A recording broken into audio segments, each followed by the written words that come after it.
everybody, welcome back to my channel and thank you for joining me for another true crime video. I am very sick. I've been fighting off a head cold, a wicked head cold for a couple of days, and I woke up this morning feeling pretty bad, so bear with me for everything that you may encounter in this video, including my voice sounding weird and me looking like death. Okay, so this is part 2 of the Rachel Barber case. So if you haven't seen part 1 yet, it is linked in the description box. You should probably watch that first because 1 always comes before 2. Before we dive right in, though, let's have a word from the sponsor of today's video, Casetify. Casetify is protection with personality, and those are 2 things that I personally want on my phone. I mean, if you think about it, the main job of a phone case is to protect your phone from breaking, right? Because that's the worst, when your phone breaks. Like, it sucks. Everything else just sucks after your phone breaks and your whole life is in a tailspin, kind of like getting a head cold right before Christmas. But you also don't want your phone to look like boring or bulky. My newest phone case from Casetify is this one right here. So it's a custom charm strap leather case. And listen, I have 2 of them, and I have to confess, at first I was like, why do I need this strap, right? I love the leather case. I love the way it looks. I really love the way it feels. So buttery soft, like, like leather, pebbled, sort of textured, but super soft. And I just sit here all day and run my fingers over it. I love it. But I was probably going to just remove the strap because I was like, what do I need this for? But then I realized there are purposes for the strap. You can use it to prop your phone up when you're watching a video. I didn't even realize that until literally I was trying to prop my phone up against the wall. And I was like, let me try this. And it worked. And you would not believe how much this little strap frees up your hands. Like if you're carrying a bunch of stuff, like you got to grab your phone, your tablet, your water, God knows what else. Instead of having to occupy your whole hand with your phone, you can just slip it on your finger like this. And some people out there are going to be like, use your pockets. I can promise you, 95% of the time I'm wearing yoga pants or sweatpants. They do not have pockets, and that is not going to work. It doesn't work. So when you don't have pockets, which is the bulk of the time for me, this is it. Casetify's custom charm strap leather cases are the perfect gift for yourself, for friends, for family. You can customize yours with your name or your family member's name or their initials for a truly personalized experience. You can customize your strap with up to 5 charms. You can even use a heart charm if you want, like I did on this case here. So mine says S Heart A, and that stands for Stephanie Loves Adam. And I know it's very like writing on your notebook in middle school, but I don't care. It's sweet and it's cute, and Stephanie does love Adam. The electroplated zinc alloy charms come in 2 shades, matte gold and glossy black, and the cases are made with cruelty-free leather, and that means no animals were harmed to make the leather cases. The cases feel like genuine leather. They have this premium pebbled feel,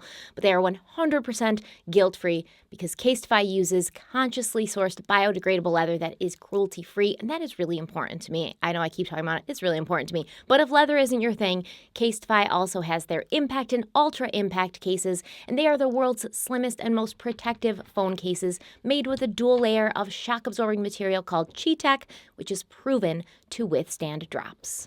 All of Casetify's cases are shipped to you in 100% recyclable packaging and printed with non-toxic soy ink. So if you're ready to find your new favorite phone case, go to casetify.com/stephanieharlowe to get 15% off your order today. Once again, that's casetify.com/stephanieharlowe for 15% off. There's an E on the end of Stephanie and Harlow. You can also click on the link in the description box. Thank you so much to Casetify for sponsoring today's video, and let's dive in. Okay, so in the first part of this series, we went over the timeline from the point of view of Rachel Barber and of her parents, her friends, her community, the search for her after she went missing. But now we're going to switch gears and go back a little bit so that we can retrace the steps of Caroline Reed Robertson, who would later be arrested for the murder of 15-year-old Rachel Barber. Now, some of what we will be going over in this timeline was provided to psychologist Michael Crudson by Caroline herself. So Michael Crudson worked with Caroline after her arrest, and while she was in prison, he was hoping to, not only help her get better, but also hopefully get to the bottom of what was torturing her and maybe possibly get some glimpse into Caroline's motive for taking Rachel's life. At 8:36 a.m. on Monday, March 1st, 1991, this is the day that Rachel goes missing, Caroline called her manager at the telecommunications company she worked for and left a voicemail. The message said that she had not slept well the night before, and she wasn't feeling up to snuff, so she was going to stay home from work that day. Now, as a memory refresher for you, Caroline would have made this call as Rachel was at home getting ready to drive to the tram station with her father, Mike. In the early morning hours of March 2nd, around 4 a.m., the occupant of the number 6 unit at 22 Trinian Street in Prairie, he was woken up by the loud sounds of sobbing coming from the unit next door. He said that someone who must have been located in the bathroom of Unit 9 was crying at a very high volume and appeared to be having some sort of temper tantrum. 22 Trinian Street, Unit 9 was the address of Caroline Reed Robertson. So while Michael and Elizabeth Barber were driving around Richmond, screaming their daughter's name down empty streets, someone in Caroline's flat was having an incredibly emotional experience, to put it lightly. Caroline did go into work on the morning of March 2nd. She arrived on time at 9 a.m., but her coworkers said that she was very quiet and she looked pale and exhausted.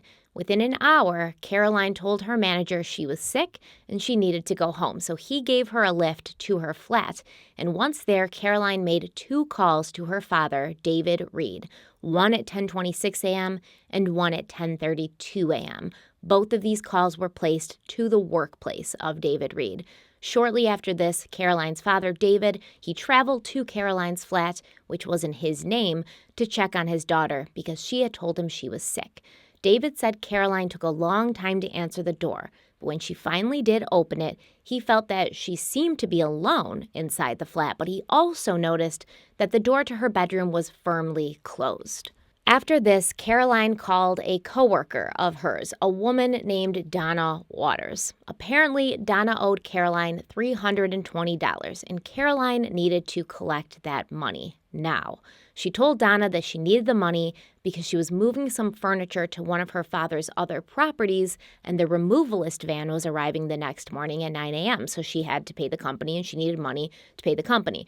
So Donna apologized and told Caroline, she didn't have the money that day, but she would try to get it together and get it to Caroline as soon as possible. And this is why I don't ever borrow money from friends, because it's different. At least with the bank, when you have to pay back the loan, you have a loan schedule. But with friends, they're always like, yeah, here, borrow this, get it back to me whenever you want. And you're like, okay, cool. And then a week later, they're calling you and they're like, I need that money now. And you're like, well, I don't have it right now because I thought you said get it to you when I could, and I was just going to kind of push this off for as long as possible. At 1:27 p.m. that afternoon, Caroline called Blue Circle taxi trucks, and she ordered a taxi to her flat. The next morning was March 3rd. Caroline called into work again. She told her manager that she was still sick and she would have to stay home and sleep it off. She then called her coworker, Donna Waters, twice before 9 a.m. It's thirsty. Caroline drove to Donna's house right after these calls, and Donna gave her $100 in cash. They then drove to an ATM together, and Donna took out another $100, which she gave to Caroline. On March 4th, Caroline got to work on time and stayed for her full shift. During her shift, she talked with her boss and coworkers about how a friend of hers was missing, a young girl named Rachel Barber. But Caroline also said that she wasn't too concerned because Rachel had done this running away thing before. That was not true, right? Rachel had never run away from home before. On March 7th, the Barber home received several calls. These calls were a combination of friends and family calling to give their love and prayers, as well as concerned citizens calling with tips about Rachel, since the Barbers had put their home number on her missing persons poster. And they'd made sure that someone was home to, be on the phones at all times in case somebody called with a really valuable tip. So in the morning, a woman named Gail Robertson called. She had previously lived across the street from the Barbers, and she had become friends with Rachel's mother, Elizabeth. So she wanted to give her condolences. Later that night at 9:05 p.m., Gail's daughter, Caroline Reed Robertson, also called the Barber home, and this call was answered by Elizabeth's brother, Andrew Southall. So Caroline wanted to know if there was new information about Rachel and, give her condolences, calling to tell the family that if they needed anything, they could give her a call. And this call lasted about 13 minutes, and Andrew wrote down her name and number and the message as he wrote down the name and number and message of everyone who had called, so the family had a running record. On Monday, March 10th, a full week since Rachel had been missing, Caroline's coworker, Donna Waters, called Caroline on the phone to tell her that the police had been into the office that morning and they were looking for Caroline to question her about the disappearance of Rachel Barber. Caroline had called in sick again that day, and her boss had told the police where she could be found, at home. Caroline told Donna Waters that she'd been Rachel's babysitter several years ago, and she said that Rachel had probably just run away because she used to do it all the time. After getting off the phone with Donna, Caroline clearly went into panic mode, and so she drove to the Bank of Melbourne, located at 509 St. Kilda Road, and while she was there, she applied for a $10,000 personal loan, and she told the bank that she needed this money to buy a car, but Caroline Reed Robinson did not have a driver's license. I don't even think she knew how to drive. The next day, March 11th, Caroline left a voicemail for her manager again, saying she was still sick and if anyone needed her, she would be at home in bed. Then she called the bank 3 times that day to check on the status of her loan application, but they had not finished processing it yet. Spoiler alert, because we won't talk about this, but when they do finally call her to tell her that she's not approved for the loan, she's already behind bars. On Friday, March 12th, Caroline called into work again. A few hours later, her boss called her home number, but no one answered the phone because Caroline was not sick and she wasn't home in bed. She had called a taxi at 8:43 a.m. and it arrived at 8:54 a.m. to pick her up. From there, Caroline traveled to Flinders Lane in the city and was dropped off at 9:14 a.m. 6 minutes later, police officers from the Richmond station knocked on the door of her flat, but no one answered. At 12:48 that afternoon, Caroline called Donna Waters again, and again she said she needed the rest of the money that was owed to her. Now, I'm not sure what Donna Waters was saying to Caroline at this point, but it was probably something like, I'll have the money later today, because less than 3 hours later, Caroline called Donna again and asked if she had the money yet. So Caroline is scrambling to get money together. She was trying to collect on a small loan she had given a friend, and she was trying to apply for a much larger loan through a bank. And it wasn't for a car, because Caroline didn't know how to drive. She didn't have a license. It was money that she needed to run and have a fresh start, because Caroline Reed Robertson planned to change her name and her identity.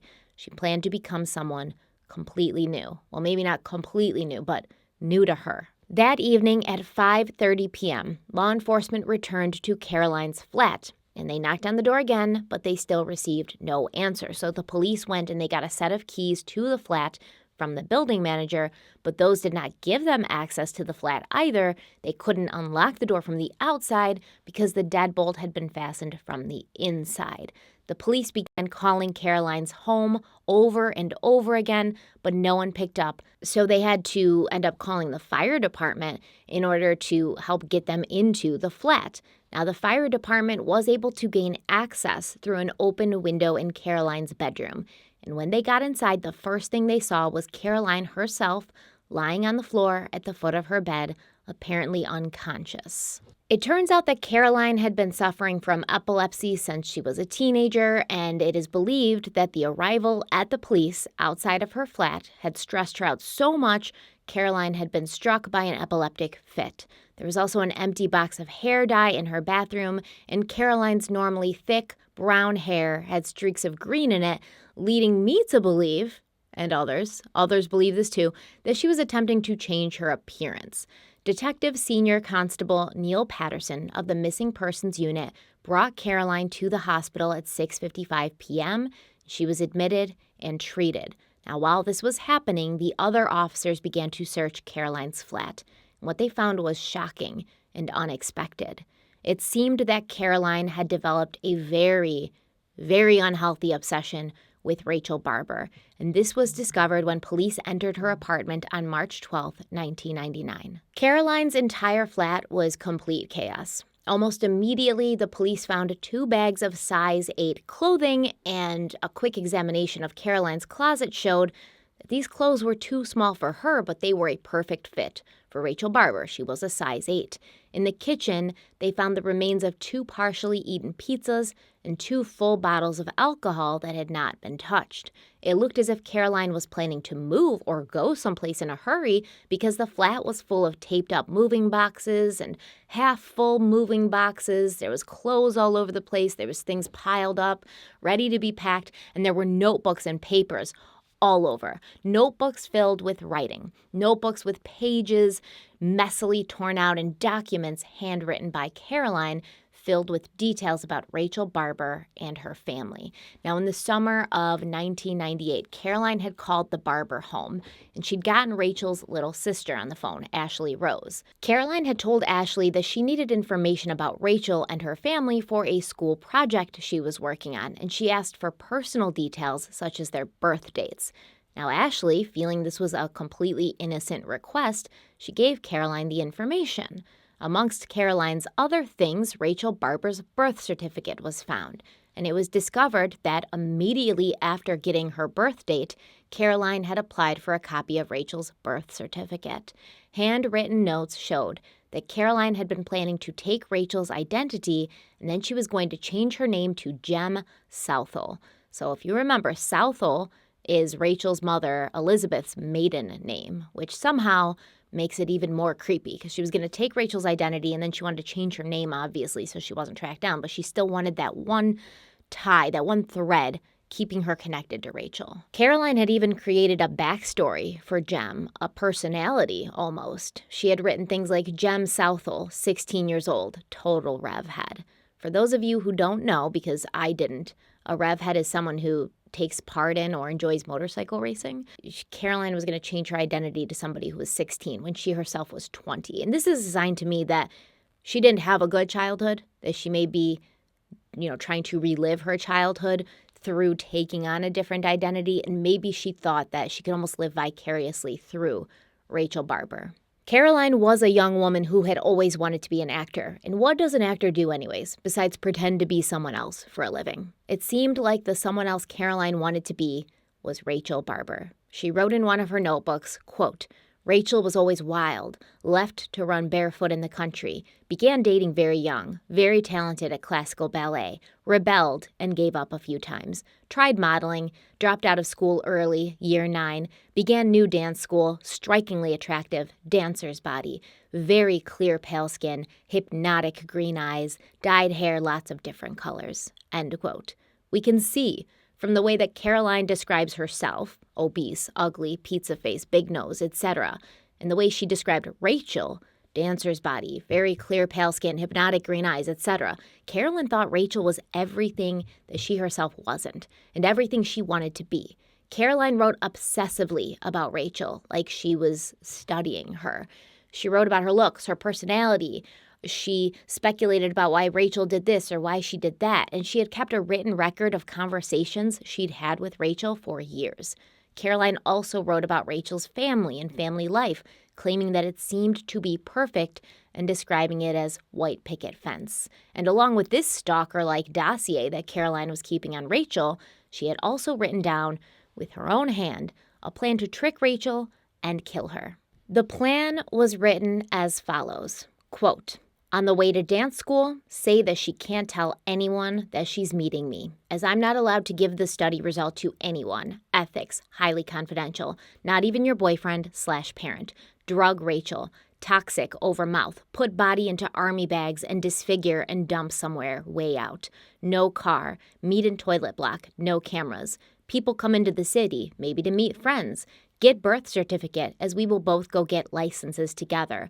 Then drug her. End quote. Caroline went on to write, quote, missing people applying for things like birth certificates. Is there a list that it is checked against? Where do the rights of missing person come into place? 6 years? Rent a box so Rachel can't be traced. Rachel, final section of psychology study, needs to pack a small backpack as you're running away. Wallet, money, ID for the session, etc. Photo, clothes, teddy, ballet shoes. Highly confidential. For the study to work properly, you can't tell anybody about this. $100 plus costs. Catch train to city, meet her outside Flinders, order pizza, and lace with drowsy powder. After that, go through the significance of bag things, then relaxation techniques, then toxic cloth over mouth, use army bag, and dump off far away. Dump bags separately, then drive you home. Check farm. Tuesday, arrange bank loan. Moving van. Night to disguise hair. Thoroughly clean house and steam clean carpet. End quote. I mean, the way that she wrote down this plan, it's like next level. It's Joel Guy level. And if you guys don't remember the Joel Guy case, I will link it in the description box, but something very similar.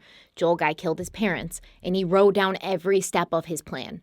Like, actually worse than this. Joel Guy was worse than this. Joel Guy might as well have just written in big black Sharpie marker, "I am the killer of my parents," and then just put it right on his back with a piece of tape, and then walked into a police station. Papers and documents around the flat showed that Caroline was getting ready for some big life changes. She was going to change her name. She was going to get plastic surgery. Now we understand what that bank loan was for, right? And then she was going to move to the coastal town of Byron Bay, where she wouldn't know anyone, and she would become and live as Jem Southall. To accomplish this, she felt she needed to murder Rachel Barber, and she meticulously worked out the details of her plan for years. On the evening of February 28th, Caroline called Rachel at home and told her there was an opportunity for her to take part in a psychological study that would pay her $100, but the study had to be kept private or it would be compromised because it's a psychological study, so Rachel had to be very secretive. She couldn't tell anyone what she was doing until it was over.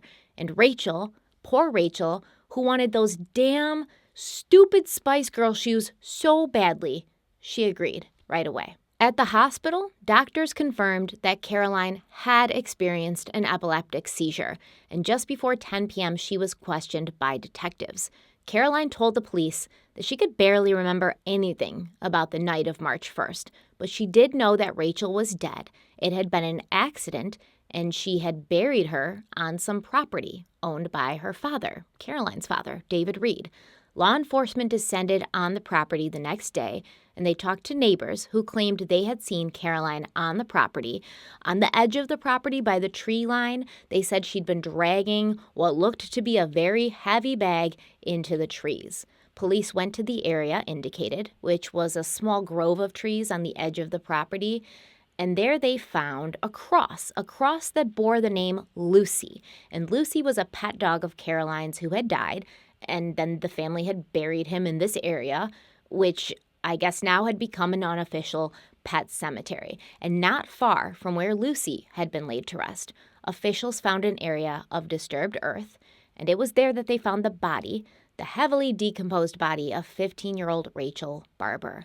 Her body had been wrapped in 2 blankets, both of which were later identified as being from Caroline's flat, and there was still a black telephone cord wrapped around her neck. So if you remember, like, old school home phones, they had, like, the shiny, sort of twisty, like, cords that would go from the headset to the part you hang the phone up in. I feel like I'm old enough where I should not be struggling so much with this terminology, but there was, like, I think it's called the handset and then the headset.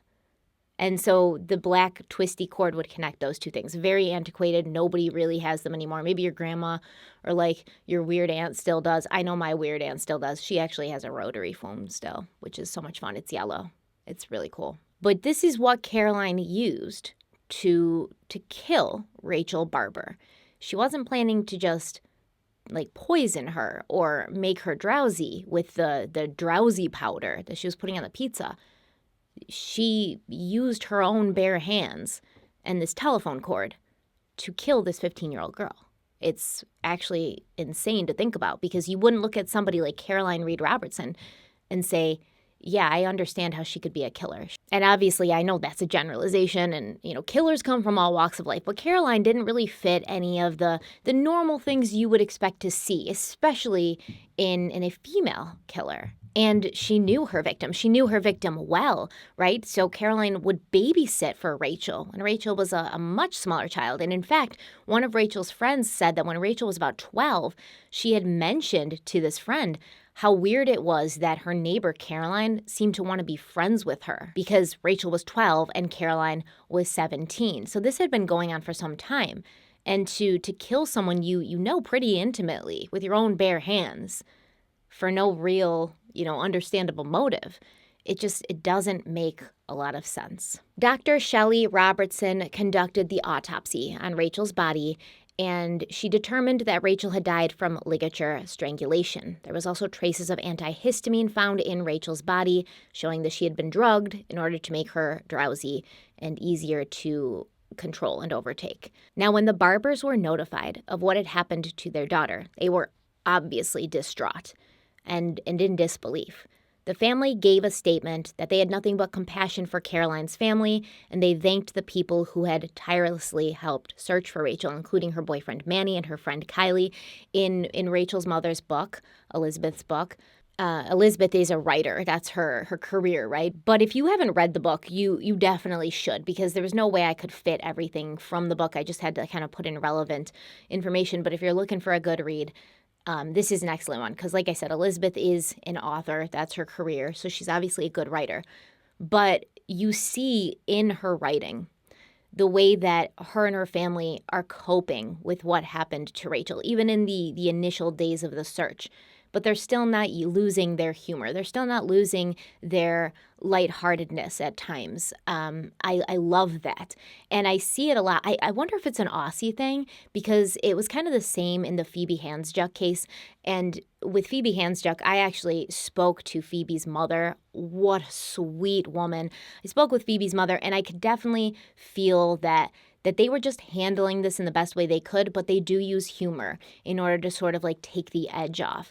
And Elizabeth tells a story about how they were kind of searching in this like red light district of Melbourne, and Manny and Kylie that were there, and it was very late. It was like 2 o'clock in the morning, but this was in the initial days that Rachel was gone, so they were just trying to find her, and they were really following this sort of like, sex work angle maybe. So Manny put Kylie on his shoulders and then walked her down the street like next to this brothel, and so Kylie could like peer into the windows and see if they could see Rachel. And then the people inside were getting all like freaked out and stressed out, and then Manny took Kylie down from his shoulders, and someone came running out and yelled at them. They were like, "Oh, we're just waiting for the bus." And they were like at 2 o'clock in the morning, and then they just started laughing. And it probably wasn't even that funny at the time, but just to have this break in this tension, this break in this stress, and this break in this sadness, they needed that. So Manny and Kylie and so many other people from the dance factory and so many other people from Rachel's community, if you look at like what the police did for this and you look at what everyone else did for this,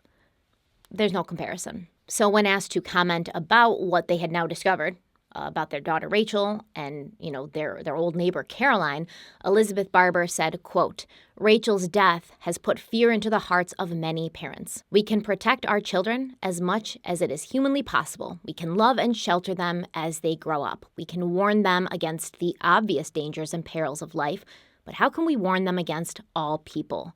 I just thank God we had Rachel for 15 years because, as I have said to friends, I'd rather have had her for 15 years than not to ever have had her at all." End quote. And this is a really good point, right? As a parent, there's bad people in the world, but you don't want to teach your kid, especially young kids, to be kind of afraid of all people. And there's this whole thing where like you got to teach your kids stranger danger, but at the same time, you also want them to be this personable person who doesn't just look at every single person they don't know out in the world and immediately become suspicious. There's this fine line. You don't want them to become sheltered. You don't want them to become too afraid to leave the house.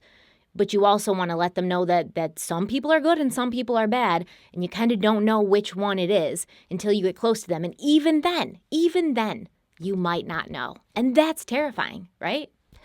That's terrifying to me. That you could meet someone, you could know them for years, like Rachel knew Caroline for years, and not know that they were a bad person or that they were somebody who had the potential to hurt you until it was too late. Rachel's boyfriend, Manny, he was a mess. He was a mess when he found out about what had happened to Rachel. He's still a mess now. And he was far too emotional and broken to speak to reporters at that time. Caroline Reed Robertson was formally charged with the murder of Rachel Barber on March 13th, and she had her first court appearance 2 days later on March 15th. Caroline had managed to convince her first lawyer that she had not been the one to kill Rachel, She had only buried her, and she had done so at the behest of two men who she did not know and could not describe. So she initially pleaded not guilty to the charge, and she was sent back to jail to wait for her trial. And I don't understand what kind of lawyer this is. Like, he said he legitimately believed that she had buried Rachel but not killed her. But there's like literally notebooks full of evidence that Caroline was stalking Rachel, that she was jealous of her, that she was obsessed with her. And then there's literally a handwritten like murder plan. So what? I mean, maybe he didn't believe her. Maybe it was like willful ignorance. Like, she's my client, so I have no choice but to defend her. So it's easier for me to defend her if I truly believe what she's saying. While behind bars, Caroline initially engaged in self-harm behaviors. She was having a hard time. She was having more epileptic fits, which I feel so bad about. She was, she was cutting herself. Not great. Really having a hard time coping. But then she began working with a Buddhist monk. His name was Greg Sneddon, and apparently she had connected with this Buddhist monk, Greg, after he had given a moral philosophy lecture at the prison. I don't know why it's funny to me that a Buddhist monk's name is Greg. I don't know. Like, I'm sorry. I know that it's probably completely normal, but I don't know. The Buddhist monk, Greg. He could have gone with something a little bit more mysterious, like Gregor, the Buddhist monk, even makes more sense than Greg. Okay, so Buddhist monk Greg Sneddon said, quote, "She told me that she had killed Rachel and that she was extremely sorry for having done that. It was incomprehensible to her now that she had committed such a crime," end quote. Well, okay, I mean, she's sorry. She's sorry, so what are we still talking about this for? Caroline's sorry, everyone. Caroline was also seeing a psychologist named Michael Crudson once a week, and she gave him some more information about the night that Rachel had died. But this was a long time after she had been claiming that she was innocent and hadn't done anything, and that these two men had just, killed Rachel and then made her bury the body. I think this is like a year after. It took a long time for her to finally start giving some details, and she has never given all the details to anybody. What happened is Caroline had convinced Rachel to meet with her that day using that fake psychological study. So what I'm assuming happened here is Rachel met Caroline in some bathroom so that there would be no cameras, and then they got on the tram together, and then they got off together right about, I think it was 200 yards away from Caroline's apartment. Then they ordered a couple of pizzas, and Caroline sprinkled on the pizzas what she called drowsy powder. Or she probably just sprinkled it on one pizza, right? Not her pizza. Rachel's pizza. I'm not sure what the drowsy powder is, but considering there was antihistamine found in Rachel's system, she probably crushed up like some Benadryl or something like that and sprinkled it on the pizza. Caroline had also purchased 2 bottles of booze, hoping that Rachel would drink it, making her even more sleepy and easy to manipulate, because if when you take like a Benadryl or something and you drink alcohol, like, you're out. It's done. Total knockout. But Rachel was a good girl. She declined the alcohol. She was like, I don't drink. I don't want any alcohol. So nobody drank the alcohol. However, Rachel did eat the pizza. And once she had done that, Caroline suggested that she and Rachel do a meditation technique. So in Caroline's notes, she says, go over significance of bag items before doing the relaxation techniques. And what I think Caroline was describing in her notes, even though she doesn't ever clarify this or say it to her psychologist, is that she was going to have Rachel like go over the things she had brought with her while the Benadryl was kicking in, like go through her bag stuff like, this is my teddy bear and it's important to me because of this. This is my ballet slippers. They're important to me because of this. Maybe Caroline had told Rachel that the psychological study was about memories and the way like memory works on the brain, or the way like certain items bring back certain memories. Who knows? But it was clearly just a technique to kill time while whatever Caroline gave Rachel on that pizza set in. And then after this was done and Rachel was starting to feel maybe a little drowsy and Caroline could tell, Caroline said to Rachel, let's do a meditation technique and, calm ourselves down before we go to the psychological study. So I'm going to need you to sit comfortably, close your eyes, and think of happy and pleasant things. And then Caroline advanced on the teenage girl with this black phone cord from a telephone in her hands. Michael Crudson, in his report, said, quote, "There is a poignant and disturbing moment in which Rachel Barber's fate seemed to waver in the balance. Caroline told me that she had been in a daze Then, just for a moment, the veil lifted and, quote, I didn't want to do it, but something said I was in so much trouble now I had to. And it was as though the veil dropped again, end quote. So basically what Carolyn told her psychologist, Michael Crutzen, is that, she was kind of like in a daze. She said there was sort of like a veil, which was kind of making her out of it and not really realizing or understanding what she was doing. And then for one moment it lifted and she was like, what am I doing? And then she was like, I'm already in so much trouble. I got to continue doing. Why are you already in so much trouble? Nobody's dead, right? Rachel's still alive. She's got some Benadryl in her system, but when she wakes up, she'll be fine. She won't realize what happened. You can send her home in one piece. Why would you be in so much trouble? I don't get it. I don't understand it. And I guarantee you, Caroline, you would be in less trouble for like having Rachel in your apartment and giving her Benadryl than you would be for killing her with a telephone cord, right? I mean, Caroline was a smart girl, okay? Not smart like I shouldn't kill someone smart, but smart like she did well in school. She was, very intelligent. A lot of people, even Rachel's parents, said that Caroline was intelligent.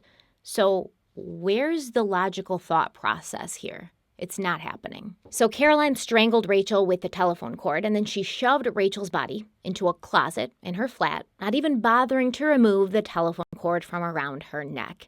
And the next day, Caroline went into work, but she claimed she was sick, remember, and she left after an hour. She left at 10. She then tried to collect money from her friend Donna before calling a taxi. Caroline then wrapped Rachel's body in 2 blankets from her flat. She put the body in the blankets in a large army bag, and she brought the bag down to the taxi that she had called, and she had the driver help her load it into the trunk, telling him they were transporting a sculpture. She brought Rachel's body to her father's property, and she quickly buried her in a shallow grave. Michael Crutzen said that Rachel had claimed to be very sorry, but she still could not remember many of the relevant details about her crime. And then he followed this by saying, quote, I have no reason to disbelieve that she is haunted by her actions and can never escape repeated memories of them at night when she attempts to sleep. Equally, I am not in a position to disbelieve her when she claims to be amnesiac for the important events referred to above, end quote. I mean, I guess you don't have like evidence that she really does remember what happened, and I guess you don't have evidence that she doesn't feel, bad about what she did, but we can also say this person is like in prison for murder. She hasn't gone to trial for it yet, so she might just be saying she feels bad and she might be saying she doesn't remember because that's going to be better for her in her trial, Michael Crutzen. I mean, that's not like facts or evidence, but it's sort of like 1 + 1 = 2. Now, once Caroline had gotten this off her chest with Michael Crutzen, and after she had talked to Greg, the Buddhist monk, a few weeks later, she would end up changing her plea to guilty. And then Caroline began settling comfortably into prison life. Michael Crutzen said that Caroline had become very dependent on being in prison. She considered her unit to be her home and her fellow prisoners to be her family. She had even started dating one of the women in her unit, and it seemed that for the first time, Caroline felt as if she belonged. For trial, though, Caroline would get a new lawyer. His name's Colin Lovett. She was probably thinking, like, my old lawyer believed that bullshit story, and she did. She called it a bullshit story herself to her new lawyer, so I'm not just, like, making stuff up. Caroline literally said to her lawyer, her new lawyer, Colin Lovett, yeah, that was a bullshit story. So she thought my old lawyer was stupid enough to believe this bullshit story.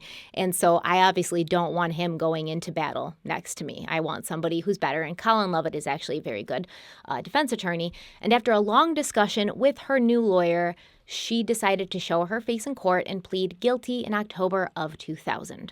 The following month, on November 29th, Caroline appeared in front of Judge Vincent for her sentencing hearing, and he heard arguments from both the prosecution and the defense. The prosecutor, Jeremy Rapke, said, quote, "It does seem likely that the motive is to be found, if at all, in the accused's obsession and her jealousy of Rachel's attractiveness, popularity, and success, and perhaps a desire on the part of the accused to emulate the success of a younger person with whom she had become infatuated," End quote. Psychologist Justin Barry Walsh, he spoke on behalf of the defense, on behalf of Caroline, and he had spoken to Caroline at length, and he testified that she had not been legally insane at the time of the murder, but she was a disturbed and dysfunctional woman with marked disorder of personality. He said that Caroline saw in Rachel all the qualities that she wanted for herself, and she felt profound anger and animosity because of her own self-loathing. He said, quote, "It is possible that she thought she could somehow magically reinvent herself in the image of her victim," end quote. He actually said the image of the victim. I said the image of her victim because let's call it what it is. I know you're like a mental health professional and you're there to help Caroline, but Rachel Barber was not the victim or a victim. She was Caroline's victim. Caroline's own attorney, Colin Lovett, could not wrap his head around why she had committed this murder. And he said, quote, "Rachel had everything going for her, and Caroline had nothing going for her. Caroline ultimately decided, in the most illogical fashion, that she would take the life of a child because she could then in some way become that child, or at least have the qualities of that person as she perceived them to be. Her motivations we can only guess at. I have certainly not come across a more frustrating or irrational taking of a human life. We can't explain it. She won't let us." End quote.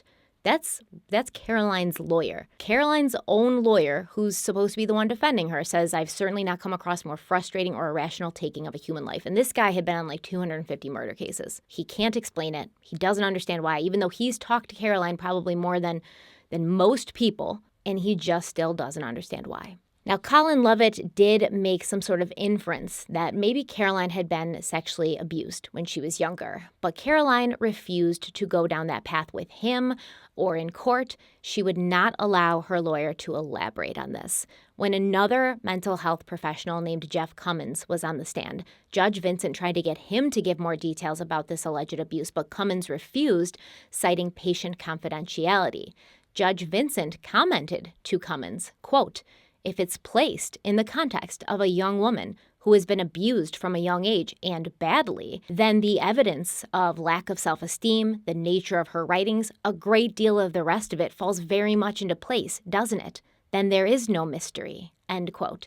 Jeff Cummins agreed with Judge Vincent, but still refused to comment on this alleged abuse. Now, apparently, Caroline had told the psychologists a story of a home life that was characterized by conflict between her parents, frequent criticism towards her, and denigration of herself, as well as possible physical and mental abuse from one or both of her parents.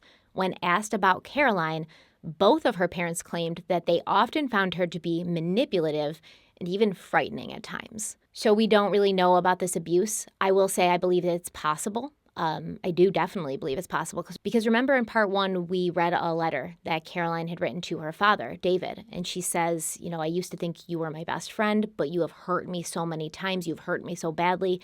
That could have been what she was referring to. She could have been referring to him leaving the family, moving out, maybe not being around as much. We don't know, and it's not fair to anybody involved in this case to speculate because clearly Caroline herself did not want to discuss it, and that's her story to tell, and that's her trauma to either deal with or share as she sees fit. So while we don't know the exact motive for why Caroline did this to Rachel, it seems that both the prosecution and the defense believed that Caroline had killed Rachel because she wanted to be her. And the creepiest thing about that is when Caroline showed up in court for her sentencing hearing, the change in her physical appearance was startling. And it would only become more startling the longer she stayed in prison. Caroline had lost over 60 pounds. Her hair was sort of straight and shiny and a different color. Her skin was perfectly cleared up. Caroline seemed to have thrived in prison and she had reinvented herself. One of her psychiatrists, I can't remember which one, he said something outside of court she had to destroy herself to recreate herself. And Caroline's attorney, Colin Lovett, said, quote, "She finds it a better life in prison than she ever found outside," end quote.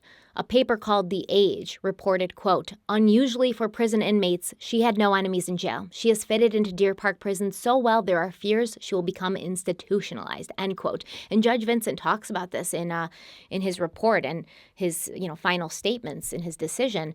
And he says, "I'm worried about how well she's taken to prison life, how seamlessly she's fit in, how she seems way happier in prison than she ever seemed outside. And that worried, Judge Vincent and a lot of these people enough to where they were considering like putting her in an institution. And I'm not quite sure why. Like, prison sucks. I mean, this is prison in Australia. I don't know what it's like. Besides Wentworth, I love Wentworth. And if prison is like that in Australia, it's way better than prisons in the US. They all have their own cell, but they have this little pod. It's kind of like living in a dorm with other girls. And then, you got like tea and coffee there and snacks and cookies. You guys can just chill and play cards and hang out. But either way, it sucks. For most of us, we would say being in prison is not as good as not being in prison. But if Caroline adapted well and she seemed happy and she wasn't hurting herself anymore, I'm not sure what the problem is because she's going to be in there for a while, so she might as well get used to it. Now, when Elizabeth and Mike Barber saw Caroline's transformation in court, they were hugely unsettled. Mike Barber thought that Caroline was trying to look like his daughter Rachel, and he said, quote, "There is a Rachel likeness there, the eyes. I kept thinking she looks like someone I know. Then I thought, bloody hell, it has that feel about Rachel. At first glance, it's kind of weird. Everything is different, but she still has that look." End quote.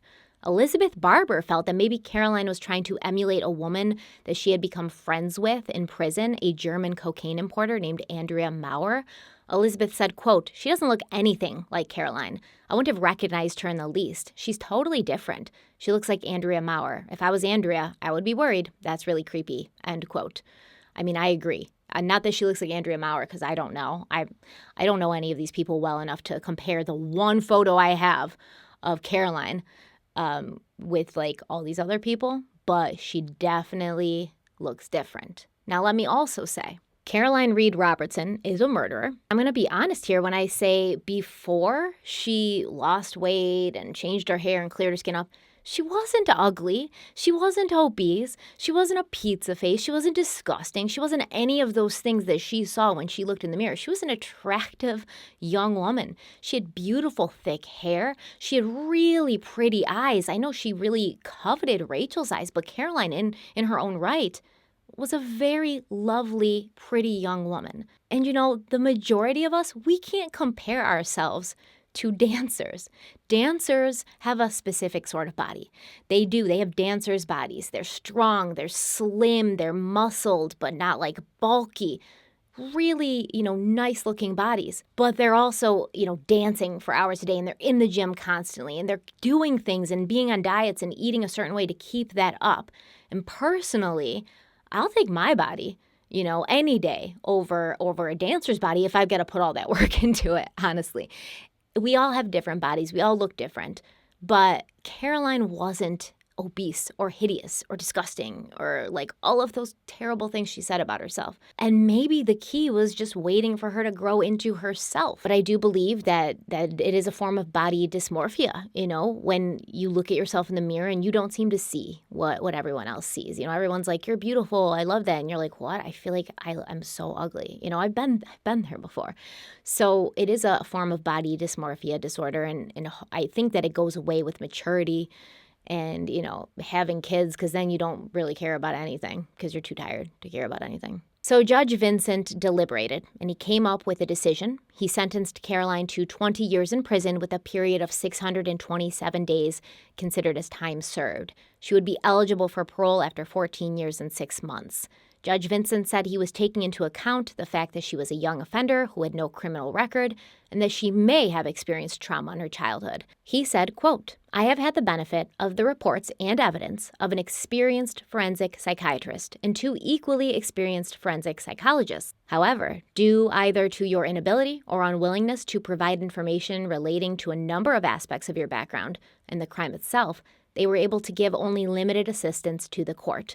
What has emerged, however, from all the material, in my opinion, is that you suffer from a deeply entrenched personality disorder, which contributed to your conduct, and that at this stage at least you represent a real danger to any who may become the unfortunate subject of your fixation. At one level, it is possible to feel a considerable measure of sympathy and sadness for you, as a young person whose level of self-esteem was so low and whose deep-seated and long-standing sense of self-hatred and envy of others was so intense that she was prepared to kill in order to achieve an unrealizable and unreal dream. But the incontrovertible and irrevocable fact is that you have killed, and in doing so, you have created more than one victim. End quote. Judge Vincent was really killing me there with all those big words. Now, the victim statement from Rachel's family is very touching, and it illustrates something important, something we should all already know, that no one is perfect. No matter how perfect they seem to be from the outside, no one has a perfect life. Everyone struggles. Everyone has struggles. Everyone has sadnesses. Everyone has bad days. We are so familiar with this from social media.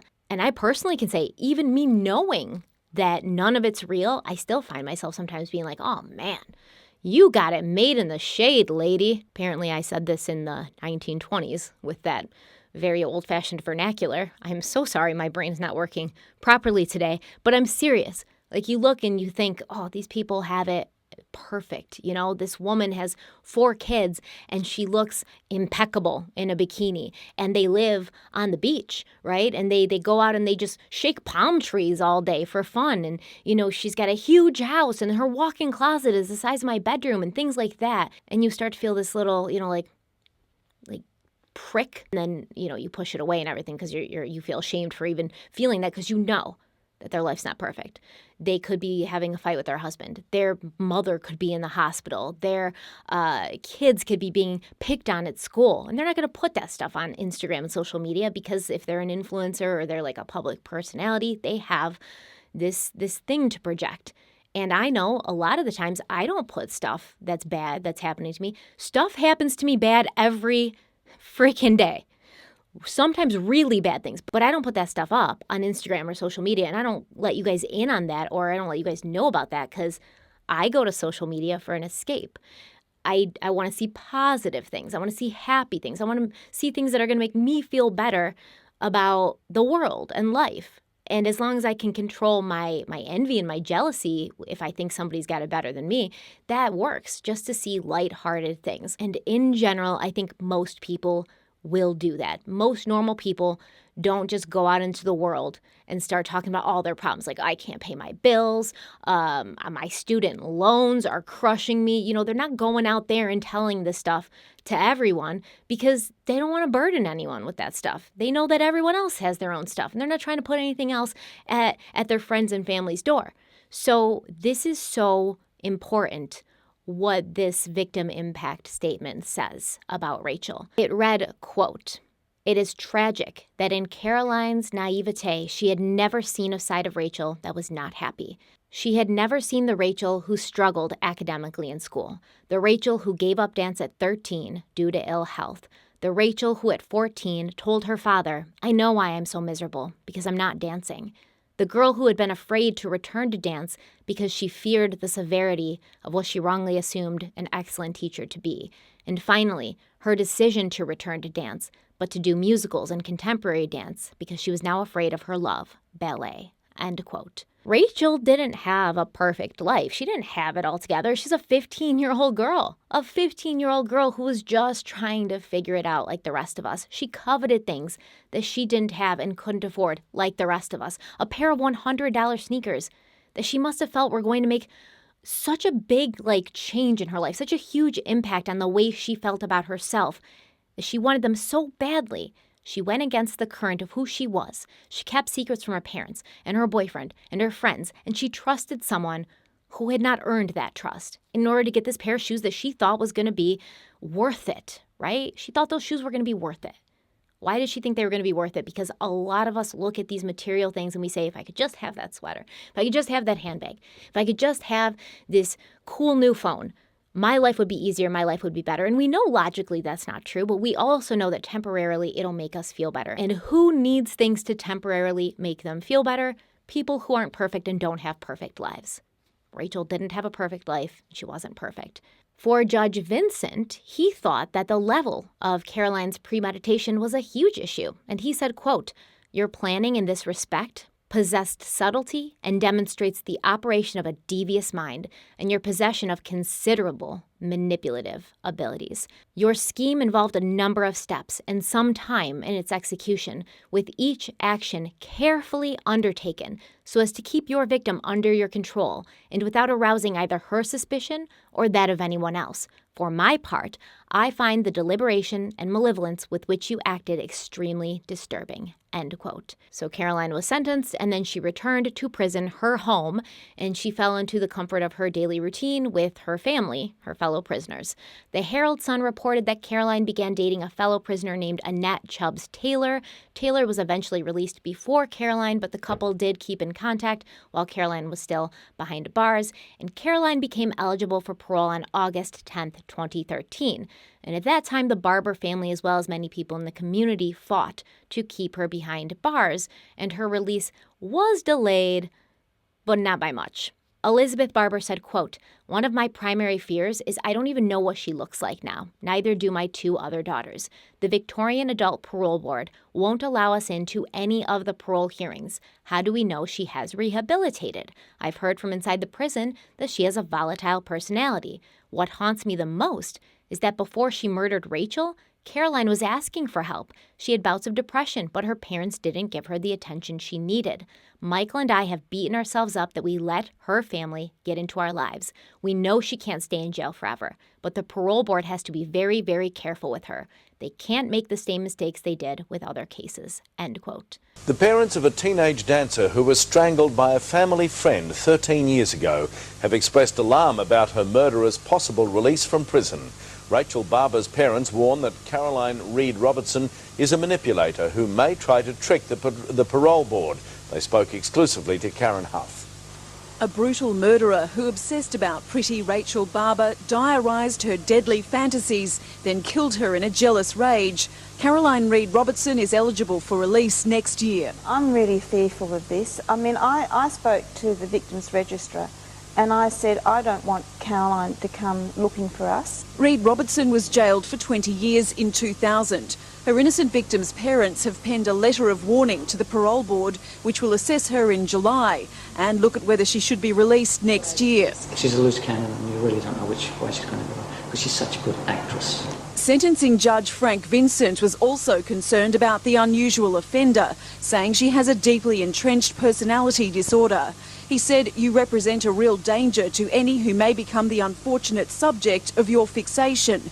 He also had grave reservations about her rehabilitation prospects. All this in a climate where parole violators are being examined with sharp focus by Victorian authorities after 11 of them committed murder in a recent 2.5-year period. And with the system appearing to fail, the Barbers are even more concerned about what the parole board will do. I want them to be absolutely certain that she is of sound mind because of how manipulative she has been in the past. Please write to the adult parole board. Think of your own children. And I think that's valid. I think that's a valid concern because her appearance did change a lot. And this person, like Caroline, was crazy, kind of, right? Like she stalked Rachel. She followed her and observed her and took notes on her for years. So, of course, Rachel's family is going to also be concerned because their names and personal information about them and, like, Rachel's grandfather and grandparents and, you know, Michael's parents and stuff, all that stuff was in that dossier, that creepy, stalky dossier that she had. So I would be concerned, too. And I do think that the parole board, whether it be in Australia or the U.S. or anywhere, should place a huge amount of importance on the feelings of the victim's family, right? These are the people who were impacted. Rachel is gone. She was killed.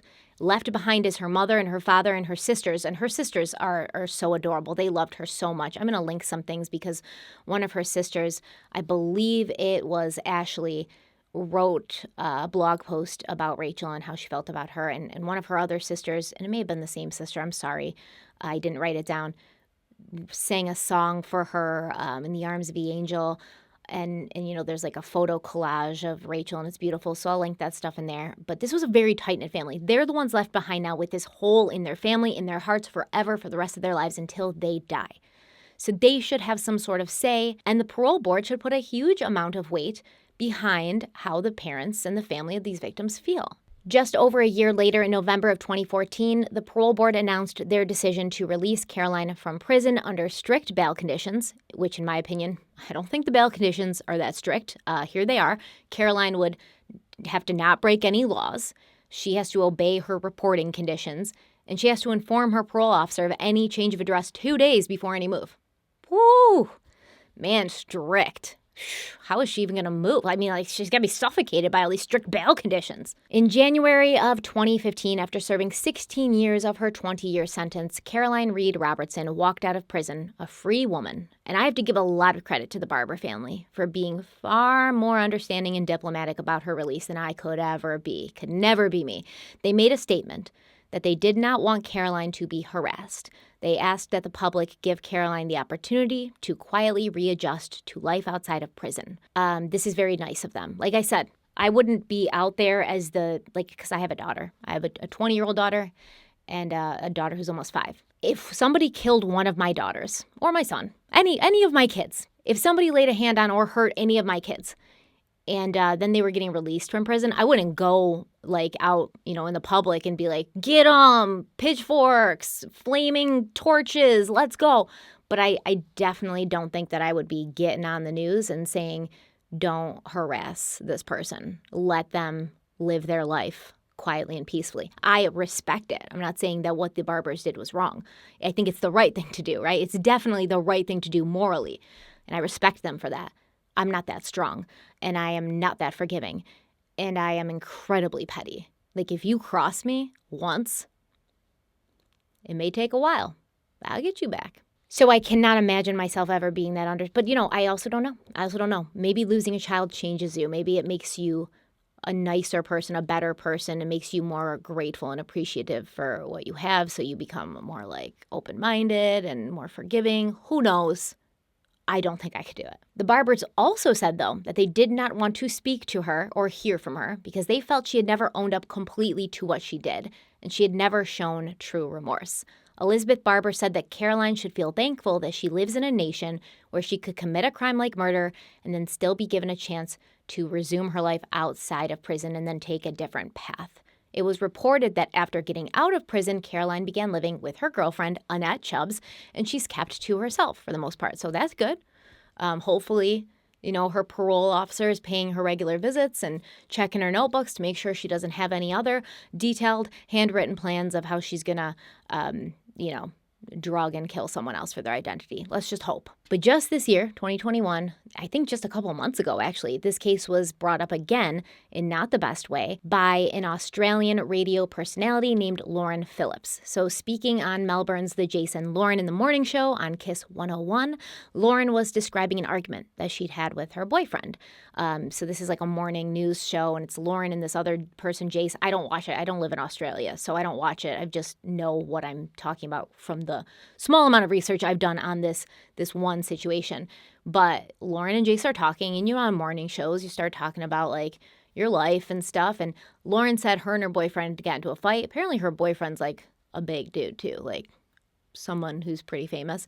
But she said they got in a fight. She stormed out of the house and she began to play a true crime podcast to clear her head. Okay, fair enough. So far, I'm with you. I think a lot of people actually do that. The episode she chose to listen to, it happened to be about the murder of Rachel Barber. And it seems to have been an episode of the popular podcast Case File. I love Case File. Love Case File. Probably my favorite podcast. So anyways, Lauren played a clip of the podcast on air where the narrator, we don't know who he is, by the way, he's anonymous. I would love to meet him and talk to him, okay? But we don't know who the narrator of Case File is. He's just like this faceless, sexy voice.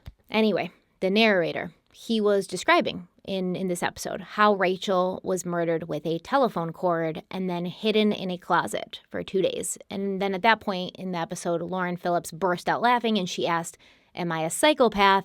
before suggesting that she might need a welfare check. So Rachel Barber's boyfriend, Manny, he heard this and he was completely gutted. He went on Twitter, he was in all caps. He was like, "I'm not going to ever support you. Nobody who knew Rachel will ever support you again. How could you do this? How could you make a joke about this?"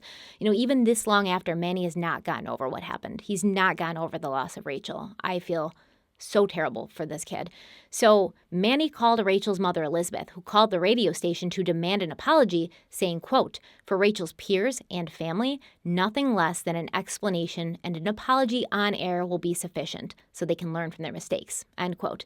Now, initially, Elizabeth was told by a producer of the show that none of them had been aware that Rachel was a real person or that the murder had actually happened. Apparently, they all thought it was a fictional podcast, even though it's labeled true crime, so the word true might have been a hint, might have given it away.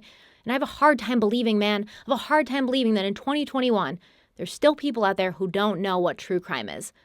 Especially somebody like Lauren, who's young, seems to be like plugged in, she's on, on a media platform. I have a hard time believing anyone thought that it was fictional or that a podcast of someone describing one of these crimes could be fiction. I mean, maybe Lauren had seen the movie In Her Skin based on this case, and maybe she had thought that the story in the movie was fictional. I don't know, man. It's a stretch. I don't know, but I guess it's possible. I'll give her the benefit of the doubt, because that's all I can do. Now, Lauren did call the Barber family personally, and she offered a heartfelt apology, but we really do need to be careful as human beings and as public personalities, Lauren and I and all the other people who do this kind of stuff and make this kind of content. As people with our own shows that others watch, we have to be careful to not re-victimize those who have already been victimized, who've already been through so much. I enjoy a good joke as much as the next person. Even more, I would say. But I will never understand jokes surrounding a true crime case when they are made at the expense of the victim. I know some say that they use levity as a coping mechanism when discussing these dark matters, and I get it. I crack jokes all the time, man. I think like 75% of my body is made up of uncracked jokes. But those jokes are usually about random details or made at the expense of the murderer, And some of you even have a problem with me making jokes at the expense of the murderer, but I can tell you one thing, I will never stop. And if you cannot produce true crime content while still protecting your mental health without making jokes about victims and their family members, in my opinion, you probably shouldn't be doing it at all. And that's that on that, because it is heavy, it is dark, and I get the need for some levity, I get the need for a break from that, I get the need to take the edge off. I do it too. Never at the expense of the victims. Never. Never. So we really need to be more cognizant of that. And I don't think that a lot of people do it. But I know I have heard some creators, which I don't watch or listen to anymore, and they'll crack a joke about the victim or make fun of the victim for some reason. I can't do it. And it is a fine line, I think. I think it is a fine line using humor in true crime contexts. It's a fine line. It can be, easily crossed sometimes without you even knowing it. And I hope that I don't cross it. But I do feel that I joke around sometimes with you guys because it breaks up the sadness and the darkness in this sort of format where we're talking to each other for both of us, for me and for you. My personal feelings about this case are honestly that Caroline should probably never have been released from prison. She murdered someone. She murdered a child. She stole a life. It's very simple to me. And I know it's not that black and white for everyone else, but Caroline wasn't even that young when she did it. They sometimes would talk about her in court like she was a child, but she was an adult woman, right? She was 20 years old. She had a job. She paid her bills. She lived by herself in her own flesh. She managed to feed herself, put herself to bed every night. She wasn't some helpless child. And I, too, find it very easy, just like Judge Vincent said, to feel bad and have a great amount of sympathy for anything Caroline went through in her life. Because although we don't know exactly what it was, I feel like it had to have been bad for her to turn out the way she did. I feel a huge amount of sadness for anyone who seems to hate themselves. It's heartbreaking to me. I think everyone's gone through a little bit of that self-deprecation, whether, we do it now from time to time when we're having a bad day, or we used to do it a lot when we were teenagers. That's hard. It's really hard because I feel like the one person who should love you the most is yourself. And I know how hard it is to feel negatively about yourself. I know how it can warp your worldview. I know all too well. But at the end of the day, and I say this so much in so many of these videos, at the end of the day, all the things that Caroline went through, the way she felt about herself, her low self-esteem, the things that she may have experienced, abuse, mental, sexual, physical, those are terrible. That's terrible. But those things have been experienced by so many other people. There's millions of people in the world. So for Caroline to believe that her experiences are unique, that no one else goes through those things, and that it's somehow an excuse for what happened, it's not. So many other people struggle with deep pits of depression, low self-esteem, abuse, trauma in childhood. We just don't know their names because they deal with it. They grow, they get help. They don't kill anyone. They're not in the news. So I can have empathy, while at the same time I can acknowledge that Caroline probably should have stayed behind bars, because the completely illogical way she locked onto Rachel, the way she stalked her, watched her for years. I mean, this was some serious premeditation, biding her time, gathering her notes, making her plans. It's terrifying. It's terrifying. And it's a sign to me that there is something in Caroline that is probably irreparably broken. Maybe if there had been some early intervention, she could have been healed. She could have been put back together. But now she has taken an innocent life with her own hands. And I don't know how anyone could be sane or okay after doing something like that, even if none of the other factors existed. Even if there wasn't low self-esteem, low self-confidence, possible childhood trauma, even if none of those other factors existed and you killed with your own bare hands an innocent 15-year-old girl, how are you normal after that? How are you sane? How are you okay? How is there not something broken inside of you that can never be healed? I think we should really place the rights and the safety of the people out in the world, innocent people walking around every day, going to work, raising families, trying to make it through each day in one piece. Their rights should be considered over the rights of someone who's already proved themselves to be unstable and capable of murder. I know it's drastic, and I know it's probably an unpopular opinion, but it is my opinion, and I can't imagine that I'll ever feel differently, even if it was someone I personally knew or loved or cared about. If you can make the decision knowingly and willingly to take another life, I feel that means you have now forfeited yours. But let me know what you guys think in the comment section. I don't know when this video is going to come out, before Christmas, after Christmas, around Christmas. That's the best I can do. But I do want to say to you all, happy holidays. If it's after Christmas, I hope you guys had a great Christmas. If you don't celebrate Christmas and you celebrate something else, I hope you had a great something else. I just hope you're having a great end to your December. And I'm looking forward to going into 2022 with you. I almost said 2021. I clearly don't even know what year it is. This is rough. 2022, I'm looking forward to going into 2022 with you. I can't talk. I am so grateful for you guys. I think that what's so heartwarming to me is how many of you are still with me from the beginning and how many of you keep coming on and are new to the channel. And then all those people from the beginning and all the new people, they all start getting along and start talking, and then this just like our community is growing, and you guys are so awesome to me and you're so awesome to each other. And I want you to know that in this world where everybody seems to just be an asshole to everyone lately, it makes me so proud, so happy, so pleased, so grateful to see what good people we have in this community. And I love you guys for that. And I'm so grateful that you are here with me, that you spend time out of your day, out of your holiday season to sit down and listen to me talk. I still don't believe it sometimes. I'm so grateful, so happy, so just unbelievably blessed. I really appreciate you guys. Thank you so much for being here. Stay kind, stay beautiful, stay safe, and I will see you very, very soon. Bye. You missed me? Yeah. Oh, Bella came to say hi. Come on over. Hi. You missed me? Yeah. We got to get some Christmas shopping done today, huh? Yeah. Go and bring the puppies upstairs so I can finish up, okay? Oh, there's Dale Cooper. He fell. Who's that? Dale Cooper, the skeleton. You named him? Yeah, Dad? I did. Thank you. It's hotter than 12 seconds. It's okay. Thank you so much. Jackie, come on, buddy. You can't be in here. Bella already came to visit me with the dogs. How did Doc handle it? He's going to lose all his teeth. What? Everyone. Oh, Docky. But will he be better then? Yep. He had 2 shots today. He'll be Docky. sore on his left side. Oh, honey. Come here. Go on. Go with Daddy. I'll take care of you after, okay? I'll take care of you after. Go on, puppy. Go on, Doc. I'll be back soon. I love you, Docky. He had 2 shots, and he's got to get teeth pulled.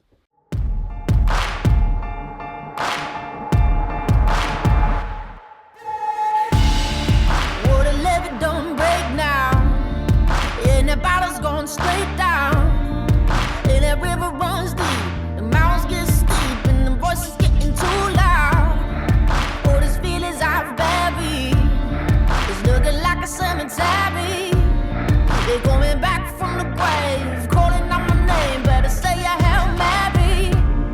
Well, you don't know how deep it goes until it's getting you slowly. So you got to let it go. I got blood